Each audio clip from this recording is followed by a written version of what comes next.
ఇవాళ సాధకులందరి కోసం శవపైట సత్య సంధ్యా తంత్ర ప్రయోగం గురించి చెప్తున్నాను. మౌనం ద్వారా శివ సాన్నిధ్యం పొందే అంతఃప్రయాణం.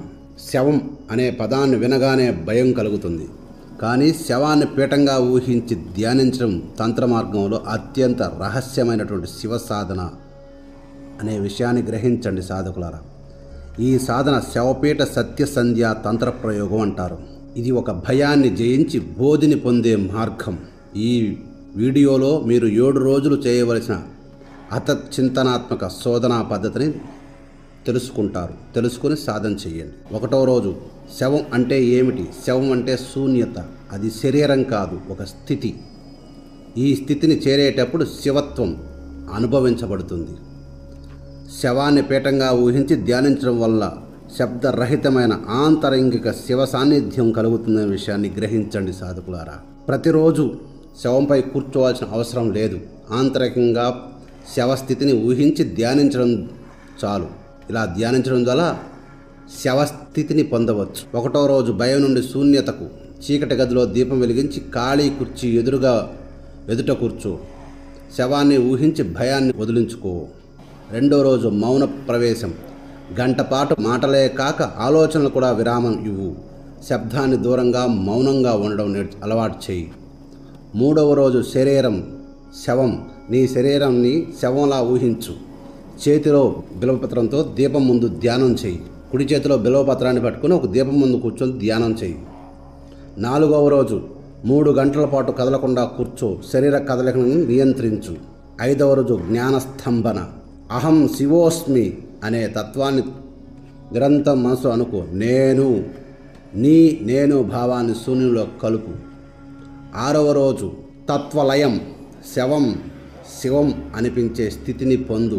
శూన్యంలో శివుని దర్శించు. 7వ రోజు సత్య సంధ్యా పీఠం. లోపల ఈశ్వర దర్శనం. బయటకే కాదు, అంతరంగిక దర్శనమే గమ్యం అనే విషయాన్ని గ్రహించు. మంత్రోపాసన. ఈ సాధన మంత్రంతో ఒక తపస్సును బీజంగా వేసి శక్తివంతమైన మంత్రం ఇక్కడ ఇస్తున్నాను. ఓం హౌం హ్రాం శవపీఠేశాయ ఘోరరూపాయ తపోశివాయ నమః అనే ఈ మంత్రాన్ని ప్రతిరోజు 108 సార్లు జపించాలి. 3 రోజులు మౌనంగా ఉండాలి. 4వ రోజు స్వరంతో జపించాలి. 3 రోజులు మానసికంగా జపించాలి. 4వ రోజు బయటకు జపించాలి. ధ్వని అవసరం లేదు అనే భావన నీకు కలిగేంత వరకు. ఈ సాధన హాస్యంగా తీసుకునే వారికి కాదు, భయం లేదు మాయగా చేయదలిచిన వారికి కాదు, తపస్సును వ్యాపారంగా మార్చేవారికి అస్సలు కానే కాదు. నిజమైన శవం అనేది బయట శవం కాదు, మీలోని మౌన శవతత్వం అనే విషయాన్ని గ్రహించండి. ఈ సాధన అంచెలంచెలుగా కొనసాగడం వల్ల మౌనం ఆయుధం అవుతుంది, చూపు ఆజ్ఞ అవుతుంది, నీ స్థితి శూన్యాన్ని నడిపించగల శక్తి వస్తుంది, నీ శబ్దం శివమంత్రం అవుతుంది. ఇది ఇతరులపై ప్రభావం చూపించడానికి కాదు, మీ శబ్దాన్ని శూన్యంలో కలుపుకోవడానికి అనే విషయాన్ని గ్రహించండి సాధకులారా. మంత్రాన్ని మరలా ఉచ్చరించండి. ఓం హౌం హ్రాం శవపీఠేశాయ ఘోరరూపాయ తపోశివాయ నమః. ధ్యాన సమయంలో కుడికాలు ఎడమకాలపై ఉంచి చేతుల జ్ఞానముద్రలో మౌనం లోపలికి ప్రవేశించాలి అనే విషయాన్ని గుర్తుపెట్టుకోండి. శవాన్ని జయించిన వారే శివత్వాన్ని పొందుతారు. వీరే శబ్దరహిత సిద్ధులు, వీరే సత్య సంధ్యా తంత్ర సాధకులు అనే విషయాన్ని గ్రహించి సాధన చేయండి. తమనేల్లో శవం అని చెప్పింది కదా అనేసి మీరు అపోహల పడొద్దు. ఇది శవ సాధనే. ఇది శవ సాధనకు మొదటి మెట్టనే గ్రహించండి. బాహ్య శవ సాధనకి ఇది ముందు చూపని గ్రహించండి సాధకులారా. శ్మశానంలో కూర్చును శవం మీద కూర్చోలేవు కనుక ఇక్కడ చెప్పాను.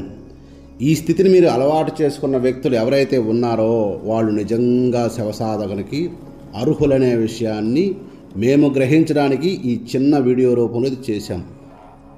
మీరు ఇందులో ఎంతమంది ఇక్కడ చెప్పింది యథాతథం చేస్తారో చూస్తాను. చూసిన తర్వాత మాత్రమే నిజమైన శవసాధన వాళ్ళకి ఖచ్చితంగా అవశ్యంగా నేర్పించబడుతుందనే విషయాన్ని గ్రహించండి. సర్వే జనా సుఖినో భవంతు.